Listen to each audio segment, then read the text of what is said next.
Bonjour les amis, j'espère que vous allez bien. Les amis, nous n'avons toujours pas oublié le plan de Donald Trump qui est le rapatriement massif des étrangers illégaux aux États-Unis. Alors, comme je vous le disais dans certaines vidéos, il y a certains États beaucoup plus démocrates qui vont s'opposer à ce plan. Certains États ne vont pas prendre le risque de renvoyer tous leurs étrangers illégaux parce qu'ils savent à quel point ces étrangers jouent aussi un rôle dans l'économie de chaque État. Alors, il faut rappeler ici que Donald Trump a insisté sur le fait qu'il ira jusqu'à utiliser même les militaires pour faire passer son message.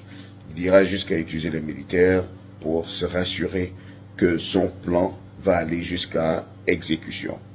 Alors, le gouverneur de l'État d'Illinois a décidé de s'insurger contre ce plan, de s'opposer à ce plan, parce qu'il a dit que ceux qui acceptent de faire des petits boulots sont ceux qui sont venus d'ailleurs, ceux qui sont même illégaux. Ce sont eux qui tiennent les petits boulots, qui acceptent de travailler dans les restaurants, qui acceptent de faire de l'agriculture.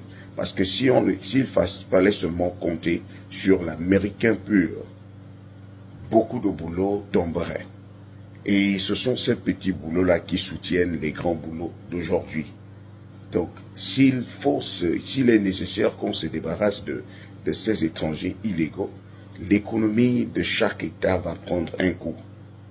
Alors, le gouverneur a décidé de ne pas se laisser faire.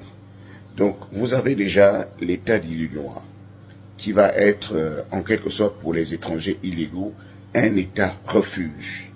C'est-à-dire, si tu veux te sentir un peu à l'aise, il y a déjà un État où tu peux aller t'abriter et avoir moins de problèmes. Je n'ai pas dit que tu n'auras pas de problème, mais avoir moins de problèmes. Il y a aussi des États où ça chauffe, des États où on va forcément faire une chasse aux sorcières. Ce sont les États qui ont à leur tête des gouverneurs républicains. Vous avez le Texas, vous avez l'Arizona, vous avez la Floride. Là-bas, ça va forcément chauffer. Mais même si, ça c'est mon conseil, le conseil que je vous donne, même si vous êtes dans un État républicain, s'il vous plaît, il est mieux d'être informé que de se comporter comme un ignorant. Mieux vaut que vous soyez averti, que vous vous comportiez en sage. Même si vous êtes dans un État républicain, le fait que vous sachiez vous cacher, vous sachiez vous comporter, ne pas se mêler aux affaires de drogue, ne pas se mêler aux affaires d'armes, ne pas se mêler aux bagarres, ça fait de vous quelqu'un de sage. Vous pouvez aussi vivre dans un État républicain, même 30 ans, 40 ans, sans qu'on ne sache que vous êtes là, si vous savez vous comporter. Il faut vous comporter en sage. Vous n'êtes pas obligé de jouer au trop sage ou au trop intelligent, ou bien vous n'êtes pas censé négliger le plan de Donald Trump. Lui, il a ses objectifs. Toi, tu dois avoir tes objectifs. C'est de bien te comporter. C'est de rester dans ton couloir. Ne pas faire en sorte qu'on te repère. Même si tu es dans un État républicain, tu peux aussi t'en sortir si tu sais comment fonctionner, si tu sais comment éviter des problèmes, comment ne pas attirer le regard sur toi. Parce que je vous assure, Trump au pouvoir, tu fais le désordre, tu te mêles à la drogue, tu te mêles aux affaires d'armes, tu te mêles aux affaires de viol, tu seras repéré. Et une fois qu'on te prend avec une bêtise pareille, on ne peut pas te laisser dans le pays, on va te renvoyer. Donc,